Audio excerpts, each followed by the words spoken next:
live from the event with my next guest, Mr. Scott Stewart, Stratfor.com. Stratfor.com. That's right. I want to put a D on there, but I didn't do it. I'm glad I didn't do it. And what do you guys do? Well, we're a geopolitical intelligence company. Oh my God, that's so interesting. Okay. One of the things, obviously, one of the parts of geopolitics is obviously terrorism and security, criminality, those sorts of things. And so the part of the company that I work for at Stratfor is what we call tactical analysis. And we try to explain basically to our readers, to our clients, how terrorists work and how criminals operate. Oh, interesting. Now, the easy part is a bad guy, a terrorist, or criminal. That's the tactical part.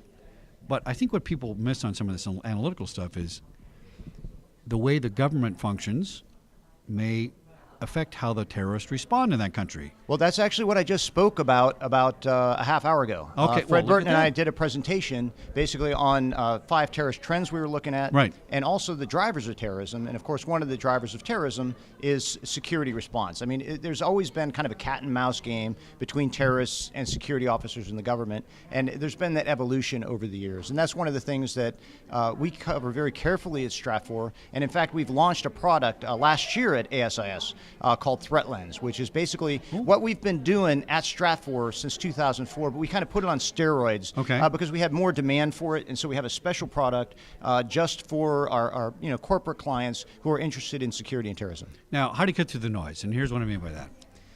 California is a nut house, okay? They're passing a law now. It's on the governor's desk that says you're a minor till you're 27. Why and how, I have no idea, right? And they did it very quietly, under the radar. Legislature passed it. We didn't vote on it, right? But if that happens, that's going to have all kinds of ramifications. Socially, politically, it's going to affect crime. Absolutely. Because now you have a juvenile record that's sealed till you're 27. They didn't tell us about it, right? This is the type of analysis that I think is missed, and it seems like you guys cover that sort of thing. So that seemingly innocent little piece of legislation could impact all kinds of things down the line. So speak about how you look at that from the geopolitical point of view. Because, bad guys and terrorists are one thing, but the government doing stupid things that cause people to be pissed off and riot, that's another concern. Well, no, exactly. And government really is, and politics is a driver of terrorism. Exactly, right. Von Clausewitz basically said that war is an extension of politics by other means. Yeah, and terrorism is simply an extension of warfare. It's a different way of fighting warfare and, political violence. Yeah. And so we're definitely looking at those drivers, how they impact. One of the things that we like to do, though, is not only look at the drivers, we really like to laser focus on the how of terrorism. Because it's not just enough to know that something happened. If I'm a security director, I'm getting alerts from everybody. Everybody. CNN, it's too much. BBC, of what happened. But what I want is somebody to tell me, how did it happen? Now, when you say how, you mean the tactics, logistics exactly, involved. The terrorist tradecraft, the criminal tradecraft involved. Because once I understand the how it was conducted, once I understand their attack cycle, whether it's the terrorist attack cycle, criminal attack cycle, then I can start putting security measures in place. I can train my people in order to be proactive and avoid having that sort of issue happen to me. So really, by having the how, by having that knowledge, it then allows me to stay what we call left of the boom. Okay. Now, there's a lot of noise out there, right? So I was doing some training once for firemen, and I got a lot of firemen following me for some reason. I don't know why. It's kind of weird. But they were saying, whoa, what if the water source is attacked and the food source? I said, you know what? Let me do the research. There's never been a terrorist attack on a water source. Never been a terrorist attack on a food source. Knock on wood, right? Well, there have. Oh, well, this is maybe 10 years ago I was doing this research, okay? So bombs and bullets, right? And they had a misconception about what terrorism was and how to respond to it, and they responded inappropriately because they had the wrong data. No. How do you get the right data? Part of it is combating the hype. And that's right. we spend a lot of time at Stratfor. One of the things that we've done traditionally is trying to combat the hype. Like there was a kind of a panic or hysteria over a potential threat to the Dillon Dam out in Colorado several years ago. So we wrote a series of articles looking at that, saying, listen, dude, taking out a huge dam is difficult. It doesn't matter how big your VBIT is. Right.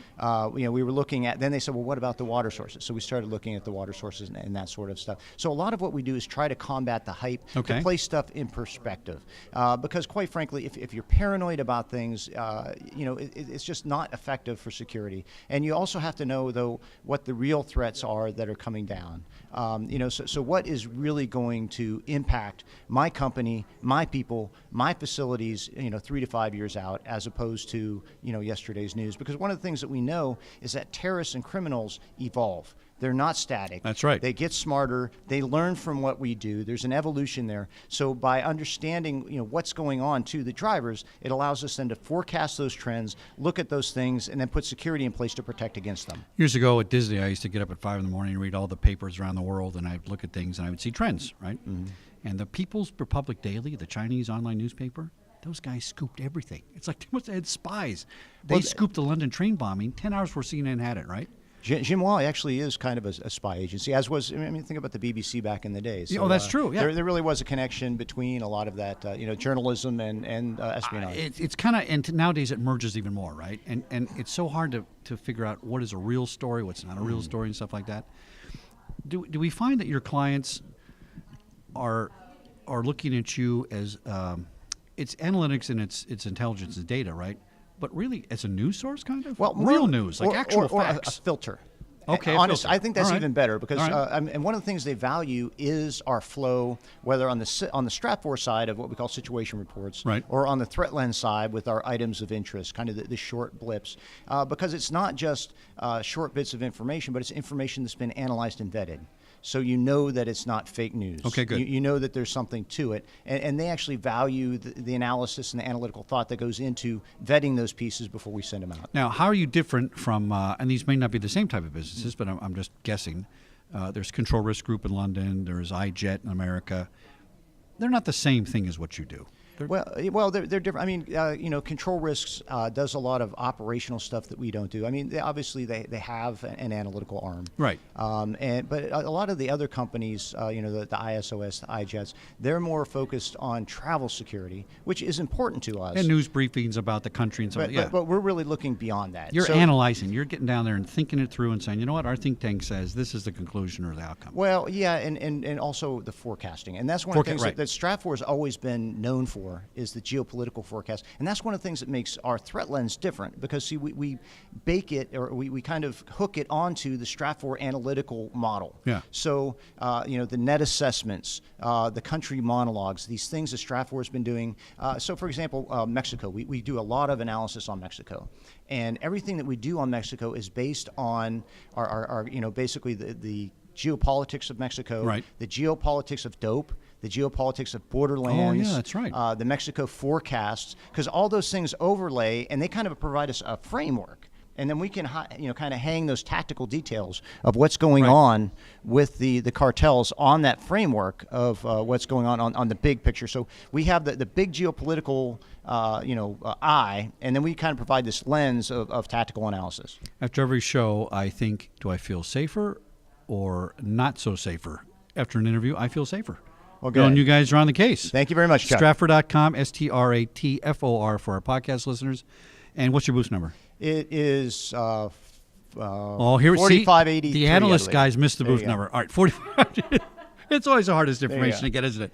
Visit them at 4583 on the floor tomorrow, starting at ASIS 2017 right here in Dallas, Texas. We'll be back in a minute on SecurityGuideTV.com. Thanks for coming on the show. Great interview. Fabulous. Listen.